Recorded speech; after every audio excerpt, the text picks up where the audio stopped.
आज हम कर रहे हैं फीचर की परिभाषा क्या है, उसकी विशेषताएं क्या हैं, उसके गुण कौन कौन से हैं। तो देखिए, फीचर आधुनिक युग की सर्वथा नवीन विधा है। सर्वथा यानी कि बिल्कुल। यह विधा पत्रकारिता के क्षेत्र में हाल ही में पल्लवित हुई है। पल्लवित यानी कि विकसित हुई है। यह निबंध और लेख से मिलती जुलती नई विधा है। आजकल के समाचार पत्रों में समाचार, लेख, फीचर तथा चित्रकार महत्वपूर्ण अंग होते हैं। फीचर अन्य 3 अंगों से सर्वथा यानी कि बिल्कुल भिन्न है, अलग है, क्योंकि फीचर की एकदम अलग पहचान होती है। उसकी कुछ विशेषताएं एवं प्रवृत्तियां होती हैं। समाचार पत्र की लोकप्रियता की अभिवृद्धि के लिए फीचरों का विशेष महत्व है। जो समाचार पत्र या पत्रिकाएं आकर्षक और ज्ञानवर्धक फीचर प्रकाशित करते हैं, पाठकों का उनकी ओर विशेष ध्यान जाता है। फीचर लेखन के स्तर को देखकर ही हम समाचार पत्र का मूल्यांकन करते हैं। एक सफल फीचर लेखक किसी घटना, वस्तु अथवा स्थल का आकर्षक वर्णन प्रस्तुत करता है। परिभाषा और स्वरूप। फीचर का अर्थ और स्वरूप की परिभाषा देना कोई सरल कार्य नहीं है। विद्वानों ने फीचर की अलग अलग परिभाषाएं देने का प्रयास किया है, लेकिन कोई भी परिभाषा अपने आप में पूर्ण नहीं है। इसी संदर्भ में डॉक्टर विवेकी राय फीचर को परिभाषित करते हुए लिखते हैं, फीचर समाचारों या सूचनाओं का वैचारिक कोण से स्वतः स्पर्श है। वह पत्रकार द्वारा संपन्न ऐसा शुद्ध साहित्यिक कार्य है जो सृजनात्मक मूल्यों से जुड़ा होता है। फीचर में सूचनात्मकता को भावात्मकता और कल्पनात्मकता का पुट देकर ऐसे प्रस्तुत किया जाता है कि मुख्य तथ्य की विश्वसनीयता और पुष्टि होती चलती है। एक अन्य विद्वान डॉक्टर विजयकुल श्रेष्ठ के अनुसार फीचर एक ऐसा आलेख है जो समाचार के परिपार्श्व में समाचार रहित, भावनायुक्त, सम्मोहक, वैचारिक, क्षितिज, मनोरंजनपक, संपर्श लिए हुए सार्स और संक्षिप्त अभिव्यक्ति से संपन्न हो। पाश्चात्य विद्वानों में William L. Reverse, D.R. Williamson तथा एल्मो स्कॉट वाटसन आदि ने भी फीचर के बारे में परिभाषाएं दी हैं। कुछ अन्य परिभाषाएं इस प्रकार हैं। अंग्रेजी विद्वान विलियम एल. रिवर्स ने फीचर को अनुभव पर आधारित आलेख बताते हुए लिखा है, जो फीचर का जाल है समाचार से बड़ा होता है। फीचर लेखक पठनीय अनुभव प्रस्तुत करता है। उसमें सूचना को उतना महत्व नहीं दिया जाता जितना शैली, लालित्य और विनोद को। आगे हैं डॉक्टर एल्मो स्कॉट वाटसन के अनुसार फीचर किसी भावना के इर्द गिर्द चक्कर काटता है। समाचार को ऐसा रूप दे दिया जाता है कि वह और आकर्षक बने, पाठक का ध्यान खींचे और पाठक की भावनाओं को छू जाए।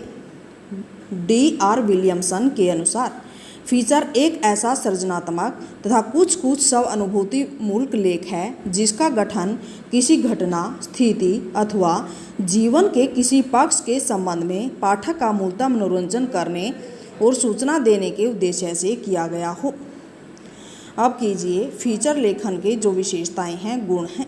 पहला है विषय वस्तु, घटना, स्थान, विशेष का समुचित ज्ञान। फीचर लेखन की प्रमुख विशेषता यह है कि लेखक को घटना स्थल का समुचित ज्ञान होना चाहिए। फीचर लिखते समय घटना विशेष के सभी पहलुओं का ध्यान रखना नितांत जरूरी है। किसी घटना, योजना, परियोजना अथवा कार्यक्रम पर फीचर लिखते समय उनसे जुड़े हुए तथ्यों तथा सभी परिस्थितियों की जानकारी भी आवश्यक है। अन्य शब्दों में हम कह सकते हैं कि जिस विषय पर फीचर लिखा जा रहा है, लेखक को उसका समुचित ज्ञान होना चाहिए। उदाहरण के रूप में यदि कोई लेखक नई दिल्ली में स्थित संसद भवन पर फीचर लिखना चाहता है, तो उसे इस बात का भी पूरा ज्ञान होना चाहिए कि इसका निर्माण कब, किसने और किन परिस्थितियों में करवाया तथा इस पर कितना खर्चा आया, इसका क्षेत्रफल कितना है, इसका भौगोलिक, राजनीतिक और सामाजिक महत्व कितना है, इसके भीतर का पर्यावरण और बाहर का पर्यावरण तथा रूपरेखा आदि से संबंधित सामग्री लेखक को इकट्ठी करनी पड़ेगी। इस प्रकार यदि किसी तीर्थ स्थान अथवा त्यौहार के बारे में फीचर लिखना हो तो उसका भी लेखक को पूर्ण ज्ञान होना चाहिए। कुंभ के मेले पर फीचर तभी लिखा जाता है जब लेखक स्वयं कुंभ के मेले में गया हो, वहाँ की परिस्थितियों और वहाँ की घटनाओं और प्रसंगों आदि से पूरी तरह परिचित हो, तभी वह एक सफल फीचर लिख पाएगा। संवेदनशीलता।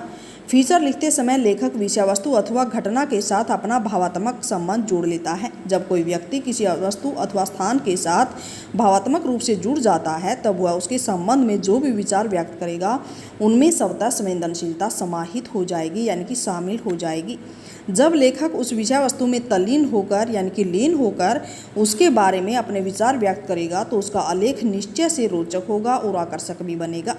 संवेदनशीलता के कारण लेखक अपने अस्तित्व को भूल जाता है, उस विषय वस्तु या घटना में इतना लीन हो जाता है कि वह केवल उसी के बारे में सोचता है और मनन करता है, यानी कि चिंतन करता है।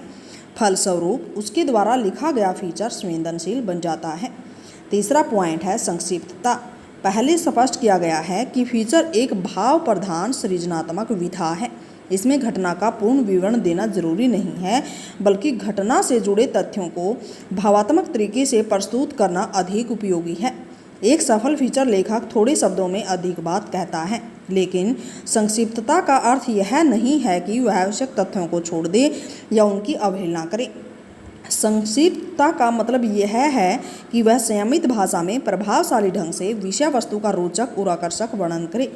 यदि लेखक फीचर लिखते समय विश्लेषणात्मक या विवेचनात्मक शैली को अपनाएगा तो फीचर की मनोरंजकता समाप्त हो जाएगी और उसमें नीरसता उत्पन्न हो जाएगी। संक्षिप्तता का मतलब यह भी है कि भाषा और भाव दोनों में कसावट होनी चाहिए। डॉक्टर डी के जैन के अनुसार साधारण समाचार की अपेक्षा फीचर में लेखक का अनुभव, उसकी संवेदना, उसकी ललित शैली समाचार को पिरोए रहती है।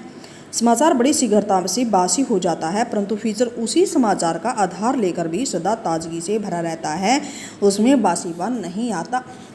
चौथा पॉइंट है कल्पना का प्रयोग। कल्पना के प्रयोग से फीचर की प्रभाव अनुभूति बढ़ जाती है, क्योंकि फीचर किसी विशेष घटना, स्थान अथवा विषय का विश्लेषण करता है तथा उसमें कल्पना का मिश्रण नितांत आवश्यक है। कल्पना जहाँ एक पाठक की जिज्ञासा को बढ़ाती और शांत करती है, दूसरी ओर वह पाठक को आनंद भी प्रदान करती है।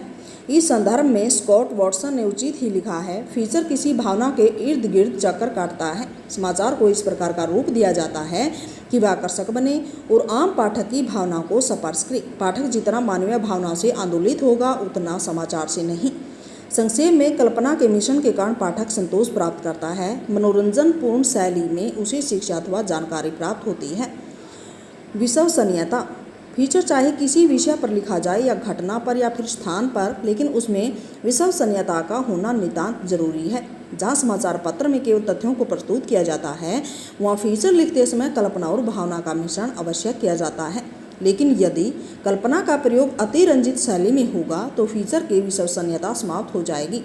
उदाहरण के रूप में यदि कोई हरिद्वार पर फीचर लिखता है तो लेखक को हरिद्वार की भौगोलिक स्थिति, वहाँ के धार्मिक स्थल, गंगा नदी के विभिन्न घाटों, वहाँ के पंडित पुरोहित, वहाँ की परंपराओं आदि तथ्यों पर प्रकाश डालना होगा।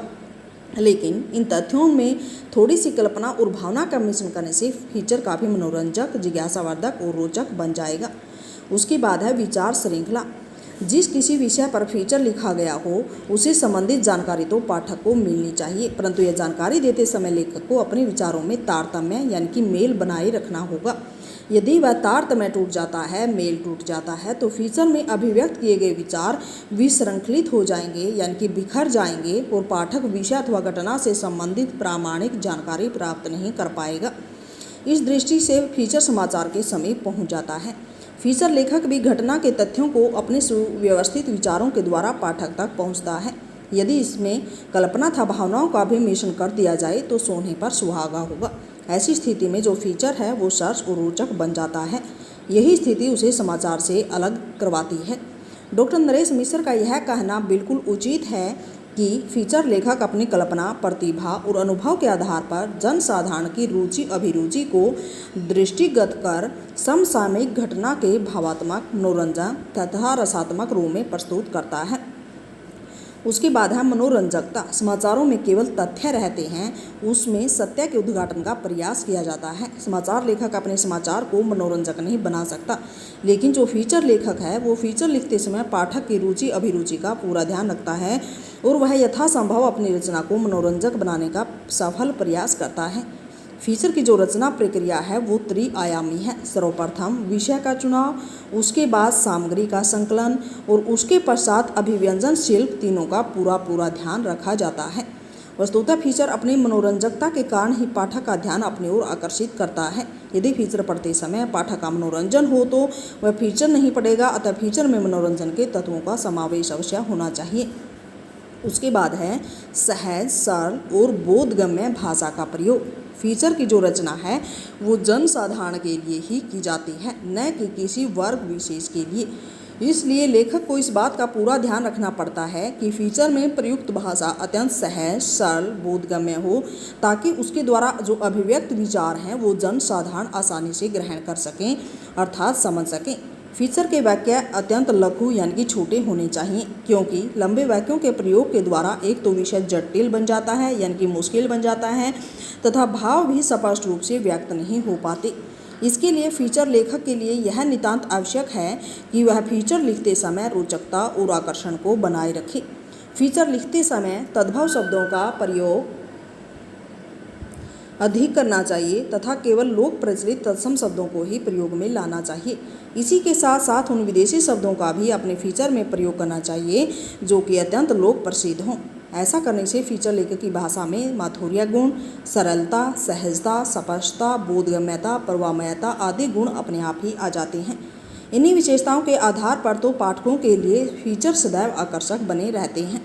वह उनसे कभी नहीं उबता, क्योंकि उसे पढ़ने से पाठक को आनंद के साथ साथ मनोरंजन भी प्राप्त होता है।